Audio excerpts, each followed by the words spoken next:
Hello and welcome to Lisa Ann Can. I'm Lisa Ann. Thanks for joining me today. I am participating in a collaboration with Tanisha Kemp. This collaboration is called Christian Woman's Guide to Friendship. Tanisha's channel is called Marriage, Motherhood, and Homeschool Support. Her channel will be linked in the description box below, as well as the playlist of the other collaborators who are participating in this, so be sure to check that out. Tanisha is a very dynamic and encouraging and supportive homeschooling Christian wife and mother. She has a lot of resources available on her channel, so if you are a homeschooler, be sure to check out her channel. All right, so she asked us to give insights into gaining and maintaining friendships, to give tips about making new friends, and then to talk about red flags or warnings when we're seeking connections. So what I'm giving you today is just my personal opinion, of course. I didn't think, real deeply about this. I thought I just sort of want to shoot from the cuff, even though I did write a few things down just so I can stay on track. But anyway, here we go with my thoughts on Christian Woman's Guide to Friendship. Okay, so when I think of friendship, I always think about Anne of Green Gables, and any of you who have read her book know what I'm about to say.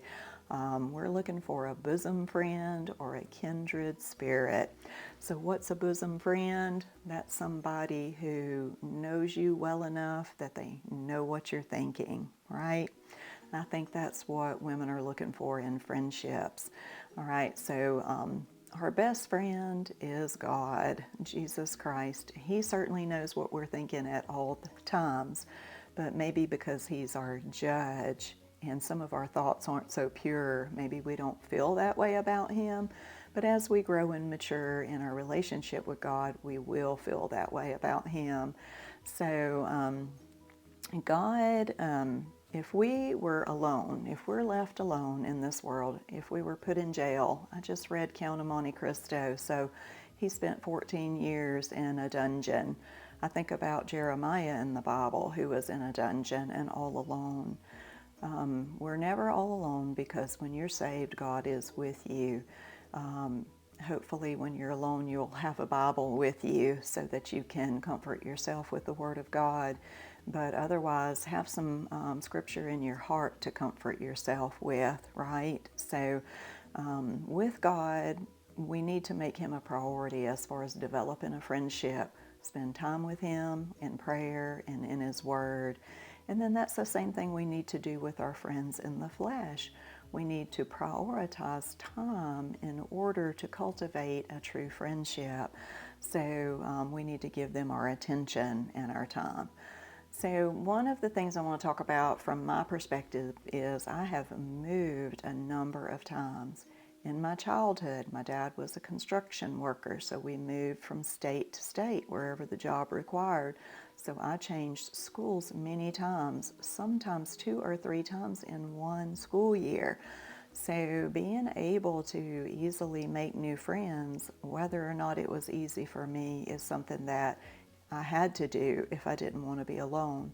It's easier for children, I'm sure. I've seen that with my own children. Seems like the older you get, maybe the more difficult it gets. Not sure why. Maybe you could share your thoughts on that. I would like to hear that. But anyway, I have been able to make a few bosom friends as I've gone, from state to state. But back in the day when you made a dear friend, like in 4th grade, I had a girlfriend and I moved away and she and I wrote to each other for, a year, maybe 2 years. And then I moved again, in time and distance, and that sort of fell away at the wayside. But through technology, I was able to find her just a couple of years ago, and she and I reconnected.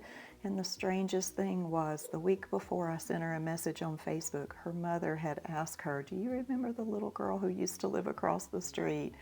And so that was a lovely thing. So with technology, it's easier to stay in touch with people over a distance. So I have friends in many states. Some of them are bosom friends and kindred spirits. But one of the complaints and one of the reasons Tanisha asked us to do this was because a lot of women are complaining that they are having difficulty cultivating, making new friends, having real friendships in spite of social media. So you can jump on social media and you can talk to people every day. You could FaceTime and video where you're actually, feel like you're there with that person. But evidently this is not satisfying the needs that a woman has. A woman seems to want to have a BFF, somebody that she can sit down, over coffee or tea with and talk. Okay. One of the things that I wanted to mention here in my notes is that another thing besides just growing in distance, sometimes when you move away or even when you're near, as you're growing and maturing, if you're a Christian, you're growing and maturing in Christ. People mature at different levels depending on how they're pursuing it. Say one friend loves to read the Bible every day and prioritizes it and doesn't choose to go to these places or watch these things because she would rather have a relationship with God. While the other one, though she's a Christian, it may not be a priority for her. And at some point, those friends are going to diverge and go different directions. That is going to happen. So it's kind of inevitable that that happens. But a BFF, a best friend forever, is one that is on this journey and she's doing the same thing. A Christian woman, she's seeking to grow up into Christ. She's spending time in the Word of God. You're both growing alongside each other, and that's a beautiful thing, a beautiful friendship. Your marriage should certainly reflect that. I'm sure those of you've seen the triangle where at the bottom of the triangle is your husband and the bottom of this triangle is you. And as you are each growing closer to God, up here, you grow closer and closer together. And it's that way with friends, but it certainly should be that way in your marriage. All right, so I mentioned the social media not fulfilling the desires. What you want is to sit down over a cup of coffee and talk. So I read a book and it said that women have over 40,000 thoughts a day. I believe it. So you're thinking all these thoughts, and I think what a woman wants is somebody to talk to about all those thoughts that are in her head. She needs to think them and get them out and bounce them off of somebody. And when you sit down with another woman, a bosom friend, it wouldn't be possible for you to speak all 40,000 of those words, I don't think. Maybe it would be. But the thing about a bosom friend is that because they already understand you and understand what you're thinking, you can have that communion without saying as many words aloud. So that is a wonderful thing. One of the things I want to mention here is to pray. So pray for a friend. God already knows your desire, but tell him, communicate with him that I'm really looking for a woman or women, bosom friends that I can share these thoughts with. And so that's what I've done. Every time I've moved, I've prayed for friendships for my children and for myself and my husband, and he's been very faithful in that. When we moved to Georgia, the church that we found is quite small, about 25 families, but I mean, that's a lot, I think, 25, but some of them are just, widows or widowers. So not everybody has a large family with children like us. So the ladies there are wonderful. I have loved them. They've loved me. We can call on each other. We can meet together. We share the fellowship of the Lord and the Word of God. But I was desiring that kindred spirit. And I would pray, Lord, I pray that somebody will come that I can have this fellowship with, that we can meet and have coffee and just sit and chat. And God was faithful. He sent two bosom friends that I love very dearly. And if there's a lot of people who come to our church from an hour or more away, so some of us are quite a distance apart. Some cannot come every week, and so I think that there's still more bosom friends in the making. But anyway, be sure to pray. Be sure to tell God your heart's desire for a friend. All right, tips for making new friends. First, you got to go where new people are. So I came to a new church, and of course a lot of friendships opened up for me. But there's other places that we go where there are people, and you never know where you're going to meet a friend. So you go to the grocery store probably every week, and you're there for half an hour or more, and maybe you bump into the same person, over and over again, or even one of the employees there. You never know. I met a friend at Lowe's once, and just this last week I met a new friend at my daughter's horse riding lessons. It was a little girl's grandmother who was visiting, and she was a Christian, and she and I struck up a conversation, and we exchanged phone numbers. So, that's going to be a new friendship that I look forward to cultivating. So you have to go somewhere where new people are. The second thing that you do is listen. Listen for, if there's people there, are they saying hello to you? Are they looking at you, making eye contact? There's lots of people out there who are looking for a friend, and I think that their body language will show it, even if they are too reserved to speak. So just be attentive, listen, with your ears and with your eyes as well. And then talk. At some point, even the most reserved person is going to have to speak. So it's common courtesy when you meet new people to at least make eye contact, smile, say hello. But go further. Go to that person and say, "Hi, my name is Lisa. What's your name?" And they tell you their name, and you say, "Where are you from? Are you from around here?" And whatever, find something to talk about. And sometimes the conversation will flow naturally. If that person is willing and looking for a friend, they're going to be engaged. If they really are reserved and would rather you have not come and spoke to them, they'll let you know with their body language. So, you've said hello and you tried. So always try. So go where new people are, listen with your ears and your eyes, and then talk, speak, introduce yourself. All right, so those once you do and start up a conversation, those friendships are just going to develop naturally. You're going to find things that you have in common with each other, and then those can develop from there. All right, so friendships take work. All right, so work doesn't seem like work when you're enjoying it, and most friendships are that way. But even like a good friendship, say, you want to go meet for coffee and talk about what you've read in the Bible together, and that's just wonderful and it's fun. But then what if your friend says, "I'm moving to a rental house and I need somebody to come help me pack all my stuff up"? Then love is going to be your motivator there. Is this friendship about you, or is it about both of you?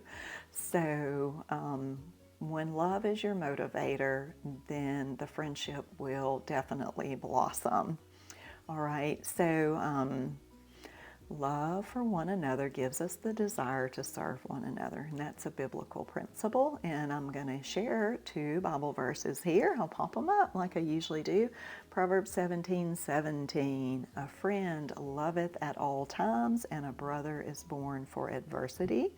And then Romans 12:10, "Be kindly affectioned one to another with brotherly love, in honor preferring one another." Those are beautiful Bible verses regarding friendship and being based on love. All right, so warning.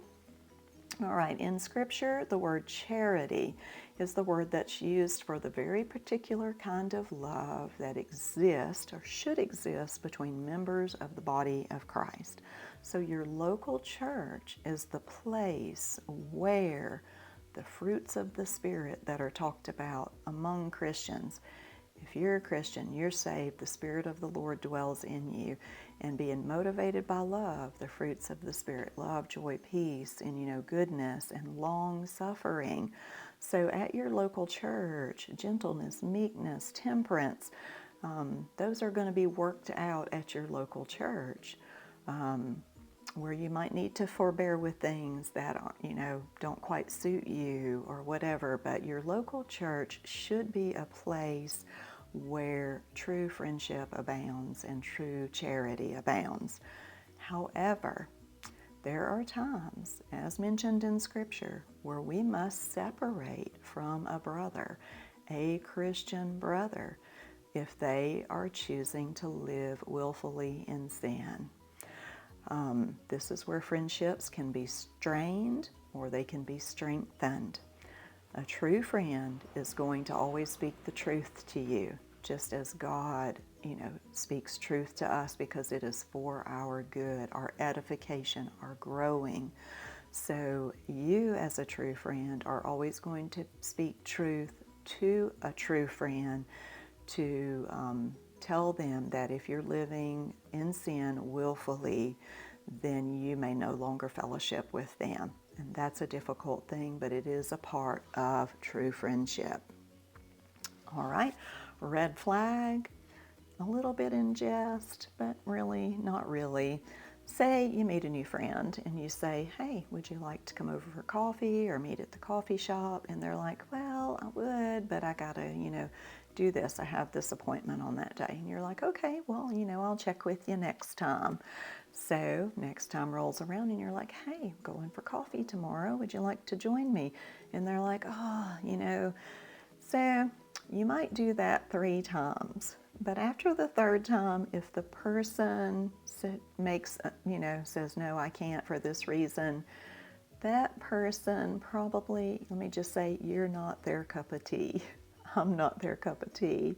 And even at church, though you love one another and you're united in fellowship in Christ, your personality may not jive with theirs, and that is fine. You don't have to be a BFF with everyone. But I say, when a woman meets me and she says, hey, would you like to go for coffee, before she even finishes it, I'm like, yes, because I want to go have coffee with a friend. I want to get to know women. I have a desire to make friendships. So me, I'm like, after I ask you 3 times to go to coffee and you're like, I'm like, okay, you don't deserve to go to coffee with me. That's rude, but that's how I feel. Just saying. So anyway, we don't have to be everybody's cup of tea, all right? That's okay. All right, that's my insights into friendship. Hope it'll be encouraging to somebody out there. Thanks for watching, and be sure to check out Tanisha Kemp's channel, Marriage, Motherhood, and Homeschool Support, and the playlist in the description below.